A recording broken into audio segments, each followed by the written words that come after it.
आज हम लोग अल्काइन और साइक्लो अल्काइन के बारे में जानते हैं। अल्काइन क्या होता है? अल्काइन ऐसे कार्बन के चेन के फॉर्म में होते हैं जिनमें ट्रिपल बॉन्ड होता है। इनका कॉमन फॉर्मूला होता है CnH2n-2। अल्काइन ग्रुप का पहला जो एलिमेंट होता है वो होता है इथाइन। पहला एलिमेंट क्या होता है? इथाइन। इसको हम लोग एसिटाइलिन भी बोलते हैं। ये चीज याद रखना है कि इथाइन को हम लोग एसिटिलीन भी बोलते हैं, एसिटाइलिन। इसका कॉमन फॉर्मूला क्या होता है? C2H2। कार्बन के बीच में ट्रिपल बॉन्ड रहेगा, hydrogen hydrogen, CH triple bond CH और C2H2। इसमें ये आपका क्या हो जाएगा? स्ट्रक्चरल फॉर्मूला, ये आपका रिप्रेजेंटिंग पैटर्न, और ये हो गया आपका मॉलिक्यूलर फॉर्मूला या कन्वेंशनल फॉर्मूला। तो मैंने बताया उसी तरीके से इसका दूसरा जो एलिमेंट होता है उसको कहते हैं प्रोपाइन, तीसरे को ब्यूटाइन। तो मैंने बताया तो ब्यूटाइन का क्या हो जाएगा? C4H6। प्रोपाइन का क्या हो जाएगा? C3H4। तो जैसे इसका अगर स्ट्रक्चर बनाना हो तो कैसे बनेगा? 3 कार्बन, 4 हाइड्रोजन, एक हाइड्रोजन यहाँ पे। तो हमने बात है इसका अगर स्ट्रक्चर बनाना होगा तो कार्बन कितना? 4, बीच में ट्रिपल बॉन्ड 1 2 3 4 5 6। आइसोमेरिज्म अगर किसी भी कंपाउंड का बनाना होगा तो उसमें हम लोग इस वाले स्ट्रक्चर का यूज करते हैं, यानी जो रिप्रेजेंटिंग पैटर्न होता है उसका यूज करेंगे। जैसे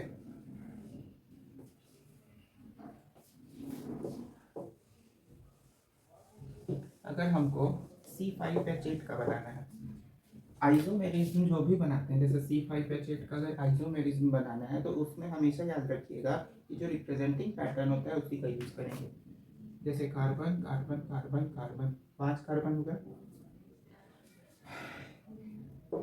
ये आपका क्या है? पेंटाइन। पेंटाइन है। अब इसमें जैसे यहाँ पे ट्रिपल बॉन्ड दिए, यहाँ single bond single bond single bond.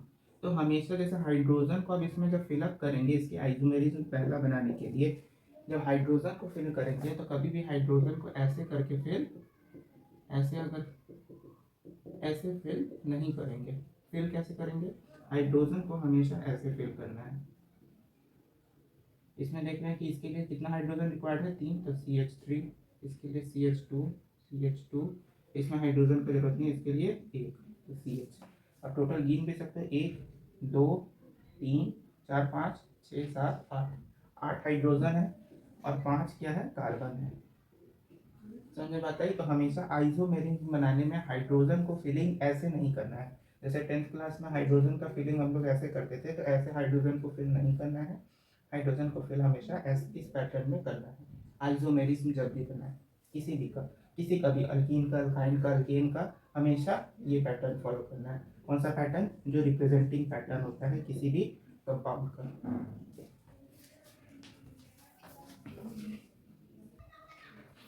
Cyclo alkyne में क्या हो जाएगा?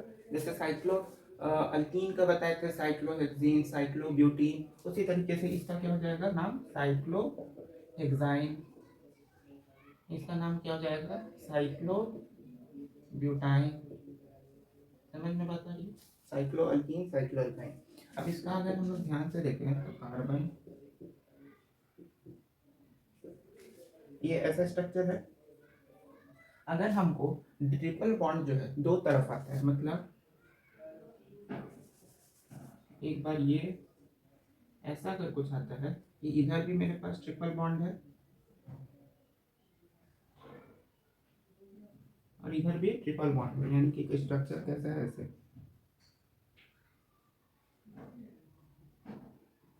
ऐसा अगर कुछ स्ट्रक्चर है तो इसका नाम क्या हो जाएगा? इसमें नाम कैसे देंगे? ऐसे 1 2 3 4। ठीक है।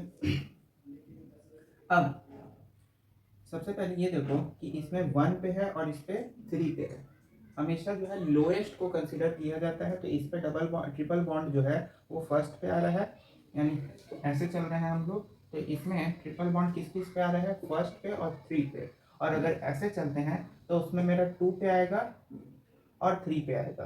तो 2 और 3 जो है लोएस्ट होगा कि 1 और 3 जो है वो लोएस्ट होगा, 1 और 3। तो उसमें हम लोग इसका नाम कैसे देंगे, साइक्लो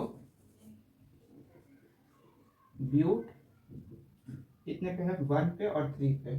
तो 1 3 और कितना है, 2 है, तो डाई वाई एन। समझ में आता है कितने ट्रिपल बॉन्ड है, 2 है, तो डाई वाई एन। समझ में आता है, कोई दिक्कत इसमें नहीं।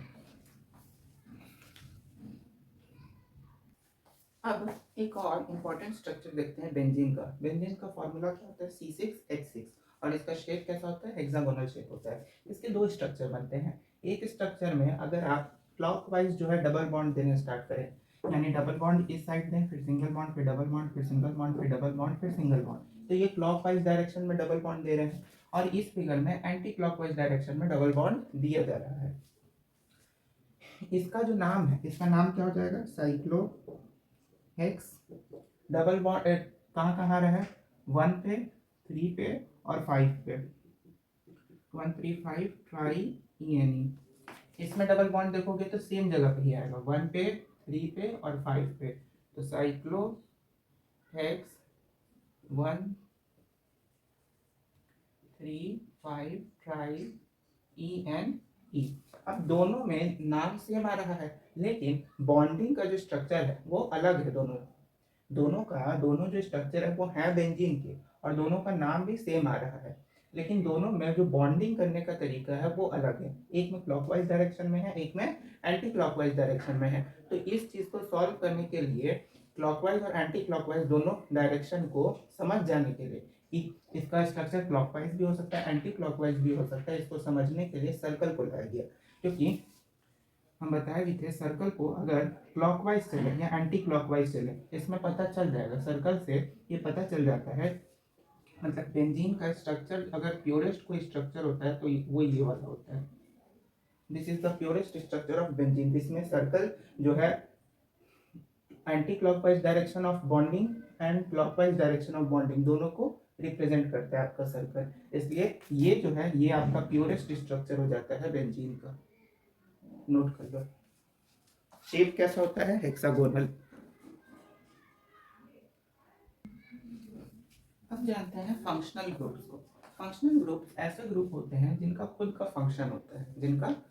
फंक्शन होता है, और ये प्योरली जो होते हैं अनस्टेबल होते हैं। जितने भी फंक्शनल ग्रुप होते हैं वो सारे के सारे क्या होते हैं, अनस्टेबल होते हैं। इनमें जब अल्काइल ग्रुप को जोड़ा जाता है, अल्काइल ग्रुप भी आपके अनस्टेबल होते हैं और फंक्शनल ग्रुप भी आपके अनस्टेबल होते हैं। तो जब फंक्शनल ग्रुप में अल्काइल ग्रुप को जोड़ा जाता है तो एक स्टेबल कंपाउंड का फॉर्मेशन होता है, और वो स्टेबल जो कंपाउंड फॉर्म होता है उसका दो तरीके का नेम होता है। एक होता है उसका कॉमन नेम, एक होता है IUPAC नेम जो कि रजिस्टर्ड होता है। मतलब उसी से आपको पढ़ना होता है, IUPAC नेम ही उस कंपाउंड का, स्टेबल कंपाउंड का जानना होता है। तो यहाँ पे हम टोटल 17 फंक्शनल ग्रुप है जिसको कि आपको पढ़ना है। पहला है आपका कार्बोक्सिलिक एसिड जिसका COOH होता है, दूसरा है एल्डिहाइड जिसका CHO होता है, तीसरा है अल्कोहल जिसका OH होता है, चौथा है आपका हेलाइड जिसका X होता है, पांचवा कीटोन जिसका single C double bond O होता है, सिक्स है आपका ईथर जिसका O होता है, ईस्टर का आपका होता है COO, एनहाइड्राइड का होता है COOCO डबल बॉन्ड, साइनाइड का होता है CN, आइसोसाइनाइड का होता है NC, एसिड एमाइड का होता है CONH2, एसिड हेलाइड का होता है COX, नाइट्रोजन जो ग्रुप होते हैं उनका होता है NO2, सल्फोनिक एसिड का होता है SO3H, एमाइन का होता है NH2। एमाइन जो होते हैं वो तीन तरह के आते हैं, प्राइमरी, सेकेंडरी और टर्शियरी एमाइन। प्राइमरी एमाइन का जो फंक्शनल ग्रुप होता है वो होता है NH2, सेकेंडरी एमाइन का NH और टर्शियरी एमाइन का N। उसके बाद नेक्स्ट आता है थियो ईथर। थियो ईथर का फंक्शनल ग्रुप होता है S और थियो अल्कोहल का होता है S और H। तो इतने आपको फंक्शनल ग्रुप पढ़ने हैं। इन सारे फंक्शनल ग्रुप को एक एक करके समझते हैं। एक चीज और, जो अल्काइल ग्रुप होते हैं, जैसे अगर आपके पास अल्कीन कोई और उससे आपको अल्काइल बनाना है तो उसके लिए आपको एक बस हाइड्रोजन को रिमूव करना होता है। जैसे मीथेन है तो मीथेन में से एक हाइड्रोजन को हटा देंगे तो मिथाइल बन जाएगा। उसी तरीके से C2H6 है यानी इथेन है, इथेन में से एक हाइड्रोजन को हटा देंगे तो इथाइल बन जाएगा। क्या बन जाएगा? इथाइल बन जाएगा। मतलब अल्केन से अल्काइल ग्रुप बनाने के लिए एक हाइड्रोजन को अगर रिमूव कर दें तो बस मेरा अल्काइल ग्रुप बनता है। जैसे मीथेन था तो मीथेन में से वो अल्केन है, मीथेन क्या है? अल्केन है, तो उसमें से एक हाइड्रोजन रिमूव किया तो मिथाइल बना। सिमिलरली अल्केन में जैसे मेरा इथेन है तो उसमें से एक हाइड्रोजन रिमूव किए तो इथाइल बन गया। समझ में बात है? यानी अल्केन से अल्काइल बनाना हो तो एक हाइड्रोजन को बस रिमूव करना होता है।